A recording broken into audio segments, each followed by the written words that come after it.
There's a silent enemy that lives inside the mind, a voice so familiar that most people don't even notice it whispering. It's the voice that says you're not good enough, that reminds you of every failure, that casts doubt on every decision. These are the negative thoughts that quietly drain life of its color and possibility. Carl Jung, one of the greatest minds in psychology, believed that these thoughts are not random. They come from deep within, from hidden parts of the psyche that we'd rather not confront. He taught that in order to truly free yourself, you don't ignore or suppress these voices. You confront them, understand them, and ultimately transform them. This is not about quick fixes or shallow positivity. It's about diving into the depths of the mind and discovering why negativity clings to you and how you can rise above it. Jung saw the human mind as a vast landscape. Some of it we see clearly, the conscious mind, the part that speaks, thinks, and makes choices. But most of it lies hidden in shadow beneath awareness, quietly influencing how we feel and act. Negative thoughts are often messengers from this shadow, reflections of wounds, fears, and unresolved parts of ourselves. When you tell yourself that you're a failure or that you'll never be loved, it isn't just self-criticism. It's the shadow speaking, asking to be noticed. Jung believed that to kill negative thoughts, you must not fight them directly as if they were enemies, but rather face the root of their power. Because if you only silence them without understanding, they return stronger and louder. Think of how often you've tried to shut down your inner critic by forcing yourself to be positive. You wake up and tell yourself, "Today I'll think only good thoughts." For a while it works. You feel lighter, almost convinced that the negativity has vanished. But then, as the day wears on, a single setback brings the dark voice back. See? You failed again. Nothing has changed. This cycle repeats endlessly because you're fighting the surface rather than the source. Jung argued that repression, pushing away negative thoughts, only strengthens them. What we resist persists. And so, the more you deny your inner darkness, the more it insists on being heard. So, how do you kill a negative thought? Jung would say, you kill it by transforming it. You recognize that every thought, even the painful ones, carries a piece of you. The fear of failure may hide a forgotten desire to achieve. The voice that says you're unworthy may be tied to an old wound from childhood. By meeting the thought face to face and asking what truth it contains, you rob it of its poison. It no longer controls you, because you've taken back its meaning. Let's imagine a man who constantly thinks, "I'm worthless." This thought torments him, appearing whenever he makes a mistake. He tries affirmations, telling himself daily, "I am valuable." But the shadow doesn't vanish. Deep inside, the thought remains, waiting for a chance to strike. Now imagine instead that this man sits with the thought. He asks, "Why does this voice say I'm worthless?" Slowly, he recalls memories of being dismissed as a child, of never receiving recognition, of being compared unfavorably to others. The thought is not random. It is the echo of those experiences. In facing it, he understands that the thought belongs to the past, not the present. It loses its grip because he has seen its roots. He hasn't simply drowned it out with forced positivity. He has understood it, and in that understanding, the thought begins to dissolve. Jung often spoke of the shadow self, the collection of traits we hide because they don't fit our image of who we think we should be. Negative thoughts often rise from this hidden reservoir. If you've always wanted to appear confident, you may push away your insecurities, pretending they don't exist. But they remain within, surfacing in the form of anxious, self-critical thoughts. If you deny your anger, it may show up as a constant inner voice telling you you're weak. The shadow holds what we disown, and negative thoughts are its messengers. Killing them requires the courage to admit, "This too is part of me," But Jung's teaching wasn't about living forever with these dark whispers. He believed in integration, bringing the shadow into light so it no longer haunts you. When you confront a negative thought and ask, "What truth are you trying to reveal?" you begin this process. Over time, the shadow shrinks. The critic no longer feels like an enemy, but like an old wound that has healed. You don't lose all negative thoughts. No one does. But they no longer define or control you.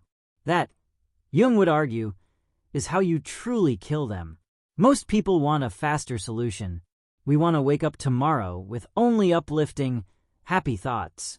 But Jung warned that real growth is not instant. Transformation takes patience. If you've carried negative beliefs for years, they've become part of your identity. Killing them requires peeling back layers of the psyche, sometimes painfully, until you see where they came from. Yet, paradoxically, this journey gives you more power than any quick fix ever could. Because once you understand the source of your negativity, you can't be manipulated by it anymore. You stand in truth, not illusion. Consider another example. A woman constantly thinks, "Nobody truly loves me." She feels this thought every time a friend cancels plans, every time she argues with her partner. To her, the thought feels like reality. If Jung sat with her, he would ask, "When did you first feel unloved?" She might remember moments from childhood when her parents were distant or preoccupied. The thought, "Nobody loves me," is not about the present, but about that old memory.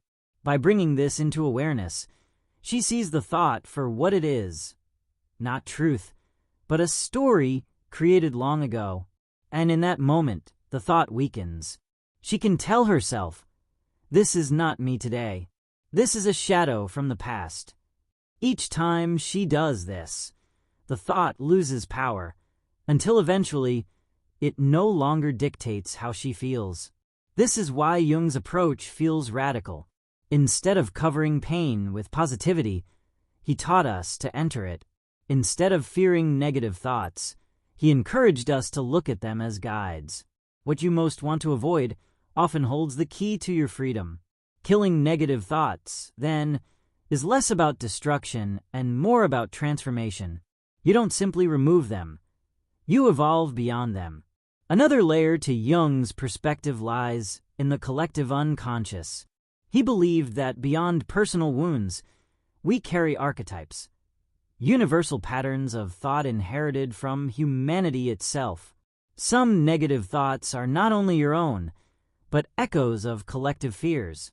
The thought, "I'm not enough," is almost universal. Nearly everyone feels it at some point, because it's tied to a deep archetypal fear of rejection.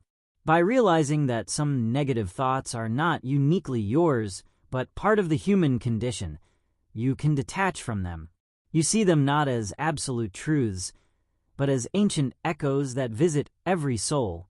This detachment weakens them further, allowing you to move forward with less burden. The power of negative thoughts often lies in secrecy. We rarely speak them aloud, even to ourselves. They linger in silence, repeating endlessly in the background. Jung knew that silence gives them strength.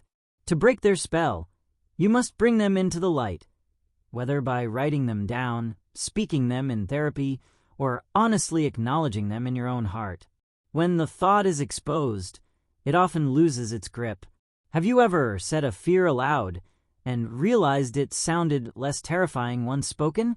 That's the shadow losing its hold. And yet, there is another danger Jung warned about: identifying too strongly with the negative. Some people, upon discovering their wounds, begin to see themselves only through the lens of pain. They say, "I am broken. I am damaged. I am my shadow." But this too is a distortion. The purpose of facing negativity is not to live in it forever, but to transcend it. Killing negative thoughts doesn't mean you define yourself by them. It means you acknowledge them as part of your story, but not the whole story. They are chapters, not the entire book. So how do you practice this in daily life? When a negative thought arises, say, "I will fail." Don't immediately try to silence it. Pause. Ask, where is this coming from? What memory or fear does it echo? Is it truly about now, or is it a shadow from the past? Write down what comes to mind. Often, you'll notice the thought belongs to a younger version of yourself, a moment when you felt powerless. Remind yourself, that was then, this is now. Each time you do this, the thought loses some of its power. Over time, you'll notice the voice growing weaker, until one day, it feels like a faint echo rather than a loud truth.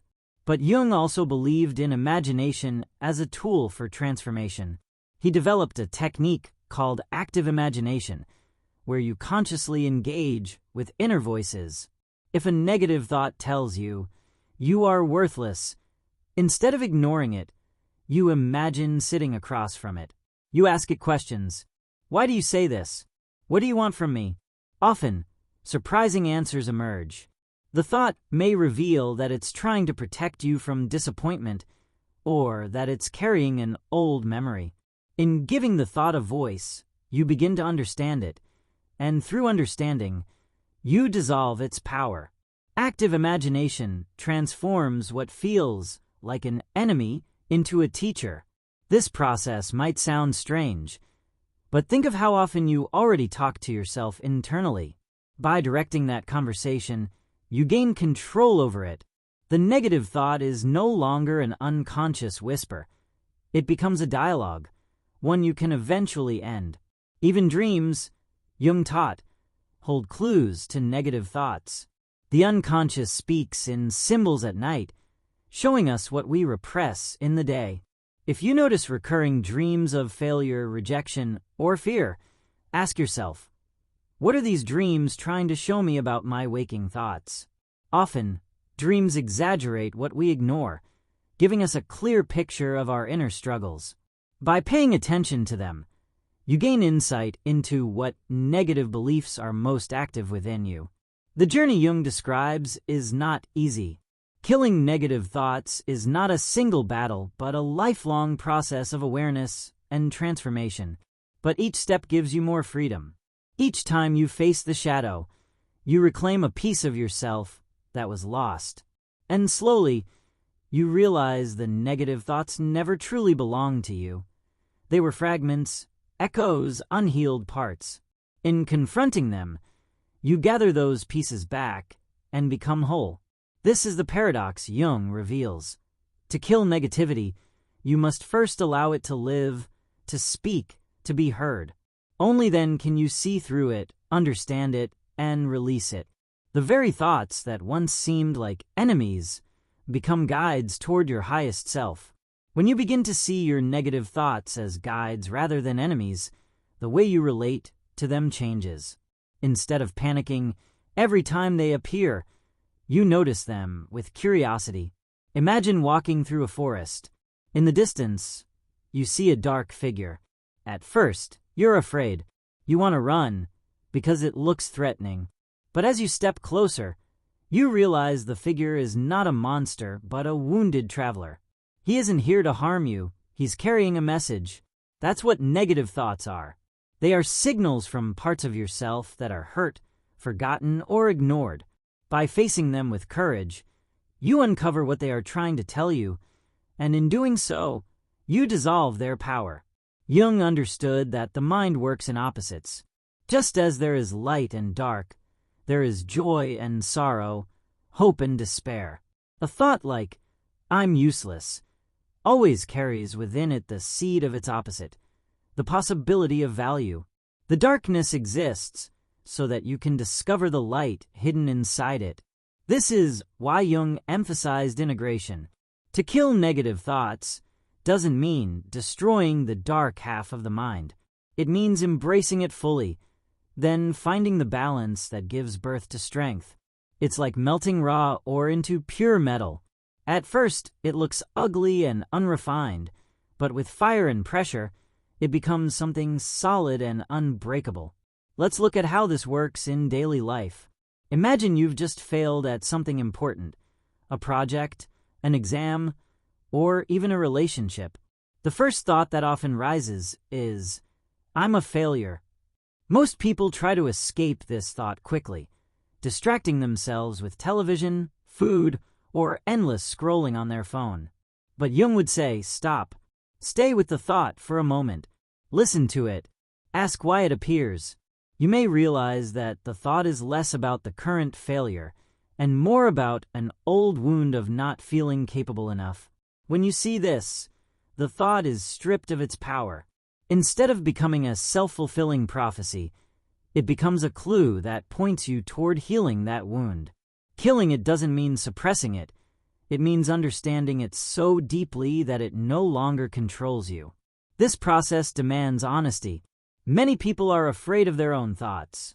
They fear that if they look too closely, they'll discover something unbearable. But Jung believed the opposite. The things we hide are rarely as frightening as we imagine. In fact, they become terrifying only because we keep them in the dark. Once brought into the light, they are revealed as parts of ourselves we can work with. For example, someone who thinks, "I'm unlovable," might discover that this thought stems not from truth, but from years of feeling ignored in childhood. The thought feels huge and overwhelming until it is named and traced to its source. Then it becomes manageable, even something that can be healed.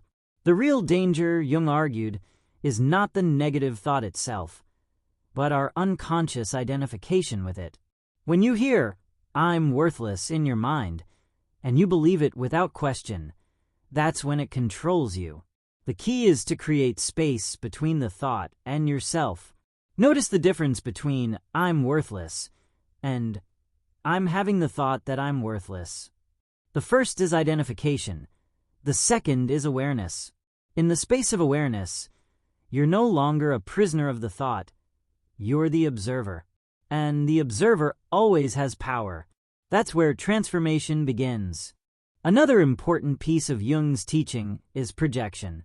We often don't recognize the negative parts of ourselves, so we project them onto others. If you constantly think people are selfish, it may be because you haven't acknowledged your own selfish impulses. If you think everyone judges me, it may reflect your own self-judgment. Projections show us what we've disowned within. Negative thoughts about others are really mirrors, pointing us back to the shadow we've hidden. Killing these thoughts requires reclaiming what we've projected. Instead of saying they are selfish, you ask, where in me does selfishness exist? This doesn't mean excusing others' behavior. It means acknowledging the full range of your own humanity. And in doing so, you stop being ruled by projections that distort your world. Think about how freeing this is. When you realize that your negative thoughts about others are reflections of yourself, you stop being at war with the world. The hostility you carried dissolves because you've taken responsibility for it. Suddenly, you see people more clearly without the fog of your projections. And when you see others clearly, you see yourself clearly. That clarity is what kills the power of negativity. But Jung also recognized that negative thoughts can't be eliminated forever. They will always arise because they are part of the human condition. The goal is not to reach a state of endless positivity, but to reach a state of balance. Life will always bring challenges, and the mind will always respond with doubts and fears. But once you've confronted and integrated your shadow, those thoughts no longer dominate you. They appear, you recognize them, you understand them, and then they pass. It's like watching clouds drift across the sky. They no longer block the sun permanently, they simply pass by. Imagine this like a warrior who has fought many battles. At first, he fears every opponent. Each time he sees a shadow on the horizon, he panics. But after years of training, he no longer fears the shadows. He knows how to meet them, how to fight, and how to win. Eventually, he doesn't even need to fight. His presence alone makes the shadows disappear. That's what happens when you practice confronting negative thoughts. You grow strong, steady, unshaken. The shadows may still appear, but they no longer terrify you. This transformation is not only psychological, but spiritual. Jung believed that confronting and integrating the shadow leads to individuation, the process of becoming your true self. Negative thoughts are part of that journey. They test you, challenge you, and ultimately push you to grow. Without them, you might never dig deep enough to discover your strength. In this sense, negative thoughts are paradoxical gifts. They are painful, yes, but they also force you to become whole. Killing them, then, is not about erasing them from existence, but about transcending them so they serve you rather than enslave you. Let's return to the voice that says, "You're not enough."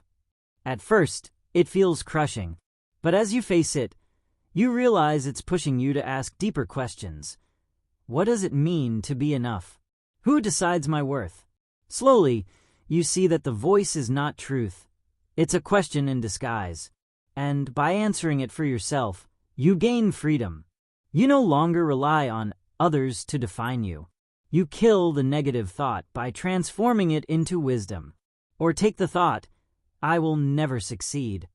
At first, it paralyzes you.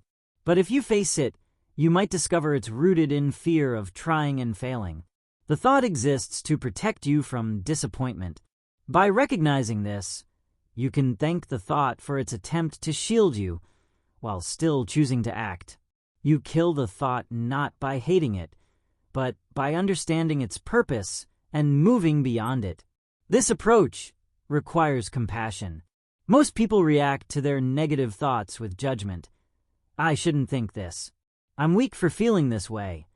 But Jung's wisdom teaches the opposite. You don't heal the shadow by hating it. You heal it by bringing love and understanding. When you hear, "I'm worthless," instead of attacking yourself, you can say, "This is an old wound speaking. I hear you, but I know I'm more than this." That shift, treating your negative thoughts with compassion, robs them of their sting. The more compassion you bring, the weaker they become, until eventually, they dissolve completely. It's worth remembering that killing negative thoughts is not a one-time act, but a continual practice. Every day, the mind will throw up doubts, fears, and judgments. But every day, you have the chance to meet them differently. Some days you'll succeed. Some days you'll fall back into old patterns. That's okay. Jung taught that the path to wholeness is not straight, but spiral. You revisit the same wounds again and again, each time at a deeper level. Each time, you heal a little more, until finally, the wound no longer controls you. Patience and persistence are key. As you walk this path, you may notice something extraordinary. The very thoughts that once tormented you become sources of strength. The person who once believed, "I'm unloved," becomes deeply compassionate toward others who feel the same. The person who once thought, "I'm a failure," becomes resilient, willing to try again and again without fear. The person who once felt, "I'm worthless," becomes a light for others, showing them how to find value in themselves. The shadow, once integrated, becomes a source of power. Jung often said that the gold is in the shadow. What you most fear hides the treasure you most need. This is why killing negative thoughts is not about annihilation, but transformation. The voice that once chained you can become the voice that guides you toward greatness. The very darkness you feared can become the ground on which you stand strong. The key is the courage to face it. That's all the shadow ever asks, for you to stop running, turn around, and meet it eye to eye. When you do, you discover that the enemy was never truly an enemy. It was a lost part of yourself, waiting to come home. When you've lived with negative thoughts for years, they become so familiar that you almost mistake them for who you are. You wake up, and they're already there, whispering before the day even begins. They follow you into conversations, into your work, into moments of silence when the world is calm but your mind is restless. Jung understood this better than most. When you identify with a thought, it fuses with your sense of self. If you keep hearing, "I'm not capable," and you accept it without question, that thought is no longer just a thought. It becomes your identity. That's why these voices feel so hard to escape. They're woven into the very fabric of how you see yourself. The first step to killing them is separation. You must learn to notice the voice without becoming it. Imagine sitting by a river, watching leaves float past. Each leaf is a thought. Some are pleasant, some are painful. But you are not the leaves. You are the one watching them drift by. The moment you remember this, you create distance. The thought, "I'm worthless," loses its grip because you see it for what it truly is, a passing mental event, not an eternal truth. Jung insisted that awareness is the most powerful weapon against negativity. By becoming conscious of the shadow, you take back the power it once held in darkness. But awareness alone is not enough. You must also bring meaning to the thought. Jung believed that the psyche never produces anything meaningless, not even the ugliest thought. Every image, every whisper, every surge of self-doubt is trying to communicate something. When you hear, "I'll never succeed," it might be a call to examine your fear of failure, or your perfectionism, or your old wounds from childhood. When you listen, really listen, you discover the hidden purpose behind the pain, and that purpose, once seen, transforms the thought into wisdom. One of Jung's most radical ideas was that the psyche is self-regulating, much like the body. Just as your body produces fever to heal infection, your mind produces negative thoughts to point out where you are unbalanced. Instead of seeing them as curses, he saw them as signals. If you can shift your perspective this way, the whole battle changes. You're no longer fighting against your thoughts. You're working with them. They become guides, warning lights, teachers. And the moment you accept their role, their hostility softens. You've already killed half their power simply by changing how you see them. Of course, this doesn't mean the journey is easy. Sometimes the thoughts feel overwhelming, crashing in like waves you can't escape. In those moments, Jung would remind us that the psyche also has an instinct for healing. He often spoke of the self, the deeper center of the psyche that guides us toward wholeness. Even when you're drowning in negativity, there is a deeper current within you that knows how to find balance. Trusting that current is part of the work. You may not feel it immediately, but every time you face a negative thought instead of running from it, you're aligning with that deeper self. And the self always moves toward integration and growth. Let's consider a real scenario. Imagine someone who constantly thinks, "I'm a burden." This thought shapes their relationships. They avoid asking for help. They apologize too often. They shrink back when they want to speak up. On the surface, it looks like humility, but underneath, it's a prison. Jung would say, don't just silence the thought, explore it. Where did you first feel like a burden? Perhaps it traces back to childhood, when a parent was overwhelmed and said, "You're too much for me." The thought echoes through adulthood, long after the original moment is gone. By tracing it back, the person realizes the thought isn't truth. It's an old imprint. With that realization, the prison door begins to open. The thought, "I'm a burden," weakens because it is no longer invisible. It has been exposed. Jung's approach often feels more like alchemy than psychology. In medieval alchemy, lead was transformed into gold. Jung saw this as a metaphor for the psyche. The lead of negative thoughts and painful emotions could, if faced with courage, be transformed into the gold of wisdom and strength. Every negative thought you confront is raw material for growth. Instead of fearing it, you can treat it like or to be refined. This is what he meant when he said, "The gold is in the shadow." Your greatest treasures hide in the places you least want to look. But what happens when you can't trace the thought to its origin? Sometimes negativity feels vague, like a cloud with no clear source. Jung addressed this too. He believed that even when we can't consciously find the root, the act of engaging with the thought still matters. Through writing, art, or active imagination, you can give form to the formless. Draw the thought. Write it down. Speak to it as if it were a person. These creative acts bring the unconscious into the conscious. You don't need all the answers immediately. The simple act of expression already weakens the shadow's grip. For example, imagine writing a letter to your negative thought. Dear voice that tells me I'm not enough. Why are you here? What do you want me to see? You may be surprised by what emerges. The thought may reveal that it's trying to protect you from disappointment, or it may remind you of a time you longed for approval and never received it. By externalizing the thought in this way, you stop confusing it with your identity.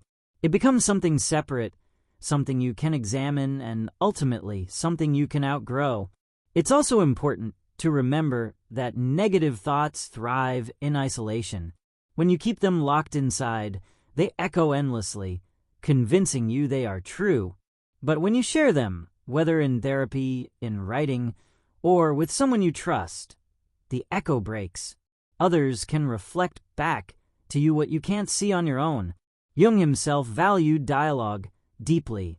He believed the psyche heals through relationship, with others, with symbols, with the unconscious. Killing negative thoughts is rarely a solo act. It often requires connection, mirrors, and conversations that remind you who you are beyond the shadow. Yet even in connection, the work remains deeply personal.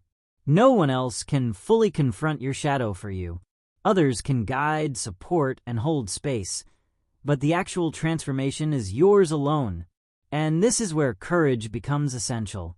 Facing the shadow means entering places of discomfort, even pain.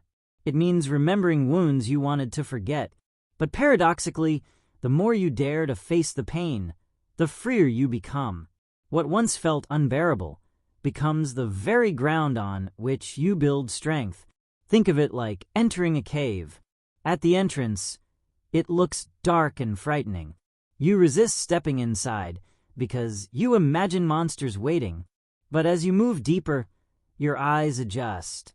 You realize the monsters are illusions. And at the very back of the cave, you find treasure, gold that was hidden all along. Jung would say that cave is your shadow, and the treasure is your true self. The negative thoughts guarding the cave are not meant to destroy you. They are meant to challenge you to enter, to seek, to transform. Over time, as you practice this work, you notice a shift.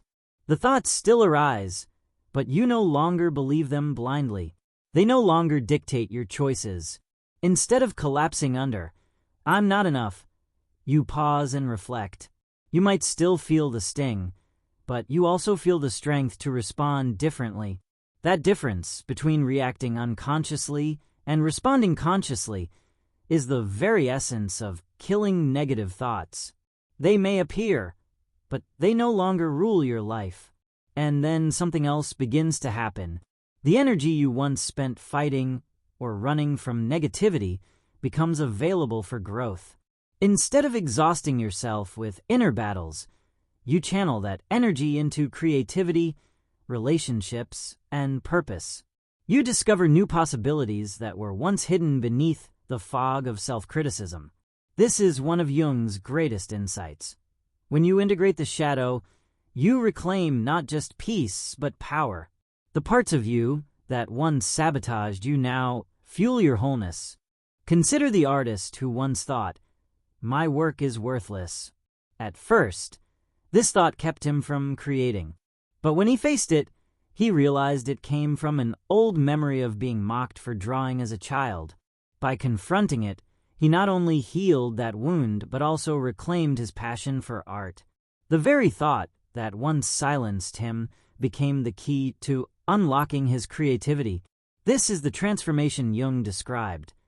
Negativity turned into fuel, wounds turned into wisdom, darkness turned into light. The practice of killing negative thoughts is not about erasing them forever. It's about learning to meet them so they no longer block you. In time, the shadow becomes less threatening, almost familiar. You recognize its voice, and instead of fear, you feel curiosity. Instead of shame, you feel compassion. Instead of defeat, you feel strength. And with each encounter, the shadow shrinks. It becomes less of an enemy and more of a teacher, one you can thank and then let go. As you continue on this journey, something profound begins to take shape. You start to realize that your relationship with your negative thoughts has always mirrored your relationship with yourself. The harsher your inner dialogue, the harsher your treatment of yourself. The more forgiving you become toward your thoughts, the more compassion you offer to your own being. Jung insisted that the psyche is not an enemy to be conquered, but a partner to be understood. Negative thoughts are simply the psyche's rough language, a way of crying out for attention. Once you listen, really listen, you realize the voice isn't here to destroy you. It's here to heal you by forcing you to pay attention to what's been neglected. And yet, the temptation to suppress negativity remains strong. We live in a culture obsessed with positivity, with constant messages urging us to stay happy and think good thoughts. But Jung would argue that this obsession is itself a form of denial. Life is not only light, it is also darkness, struggle, and suffering. To pretend otherwise is to live half a life. Negative thoughts, unpleasant as they may be, remind us of the reality of the human condition. They are part of the wholeness of existence. Killing them, therefore, does not mean erasing them entirely. It means removing their poison by integrating the truth they carry. Take, for example, the thought, "I am weak." At first, it sounds purely destructive, but if you sit with it, the thought may lead you to recognize places in your life where you've been overextending yourself, pretending to be strong when you're exhausted. The thought, in its distorted way, is telling you to rest, to care for yourself. Once you hear that hidden truth, the sting of "I am weak" vanishes. You no longer see it as an attack, but as guidance. The thought dissolves because its message has been received. That is how you kill it, not with force, but with understanding. This process resembles dialogue more than battle. Jung described it as making the unconscious conscious. Every negative thought is like a messenger at your door. If you slam the door in its face, it will keep knocking louder and louder. But if you open the door and ask, "What news do you bring?" the messenger delivers its message and leaves. The more you practice this, the less intimidating the messengers become. Eventually, they feel less like threats and more like visitors, sometimes unwelcome, but never unbearable. Still, there is a danger here. Sometimes people become fascinated with their negative thoughts, endlessly analyzing them, circling around them like moths around a flame. Jung warned against this as well. The purpose of facing the shadow is not to live inside it forever, but to move beyond it. The risk of over-identification is real. You are not your wounds. You are not your thoughts. You are the one who carries them, listens to them, and eventually transcends them. Killing them means knowing when to listen and when to let go. Imagine standing at a window on a stormy day. You see the rain, the lightning, the dark clouds. You watch closely because storms can teach you things about the world, the power of nature, the fragility of life. But you do not mistake the storm for the entire sky. Beyond the clouds, the sun still shines. Killing negative thoughts means learning to witness the storm without forgetting the sky. The thoughts may pass through you, but they do not define you. Over time, this practice creates resilience. The voice that once crushed you now barely stirs you. Where once you believed, "I'm a failure," now you hear it and think, "That's my old shadow speaking again." Where once you froze in self-doubt, now you move forward despite the whisper. This resilience grows into strength, and that strength becomes freedom. Jung believed this freedom is the essence of individuation, the process of becoming whole. You are no longer trapped by unconscious voices. You are awake, aware, and alive in your full humanity. One of the most powerful ways to accelerate this process is through creativity. Jung often encouraged his patients to draw, paint, or write as a way of engaging with their inner world. When you express a negative thought creatively, you strip it of its grip. For example, imagine painting the thought, "I am worthless." You might draw it as a dark, heavy figure. As you paint, you notice details. The figure looks tired, perhaps wounded. You realize it isn't monstrous at all, just broken. In that act of creation, you begin to feel compassion for it. And in feeling compassion, you feel compassion for yourself. The thought loses its sting. You have killed it not with violence, but with art. Jung himself used a similar practice in his Red Book, where he recorded visions, dialogues, and symbols from his unconscious. He treated his inner world as a living reality, one that could be explored and understood. Negative thoughts, in this context, are not dead ends, but doorways.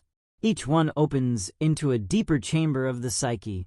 By walking through those doors, you discover parts of yourself that were hidden, waiting to be brought into light. The very act of exploration becomes liberation. There's another layer worth considering: time. Many negative thoughts are not about the present at all. They are echoes from the past or fears about the future. "I'll never succeed" often reflects old memories of failure. "No one loves me" often reflects childhood wounds. "What if I lose everything" often reflects future anxiety. By noticing the time dimension of a thought, you weaken it. If it belongs to the past, remind yourself, "That was then, this is now." If it belongs to the future, remind yourself, "That hasn't happened yet, and I don't need to live in it now."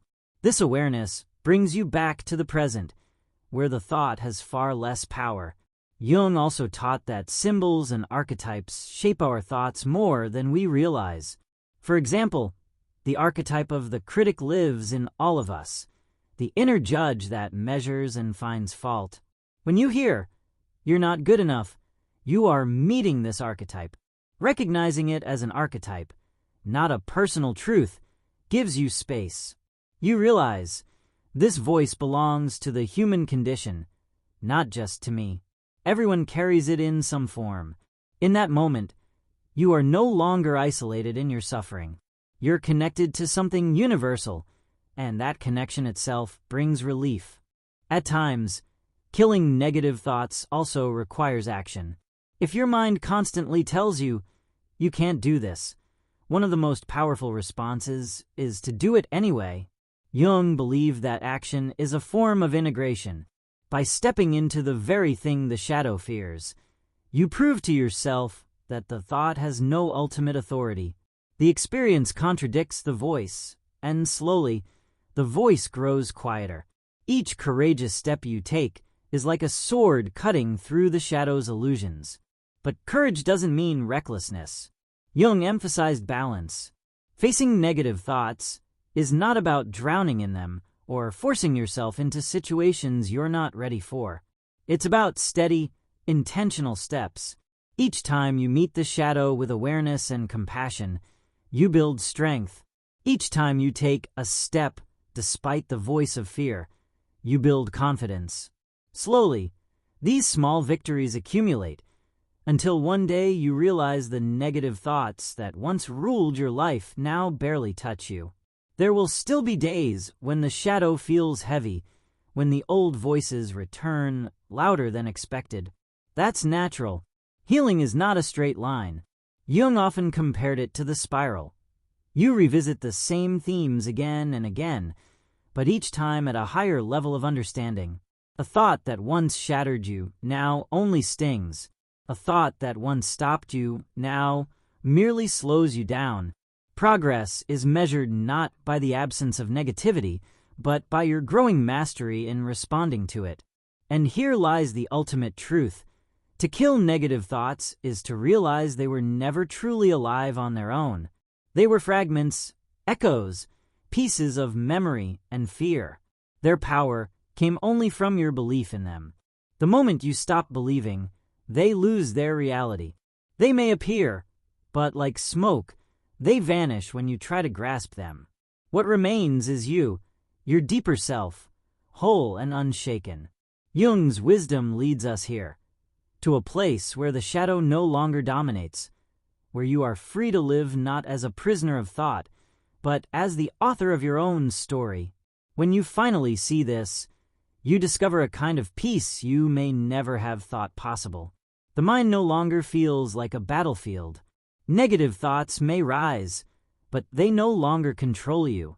You meet them with calm, with curiosity, with compassion, and then you let them go.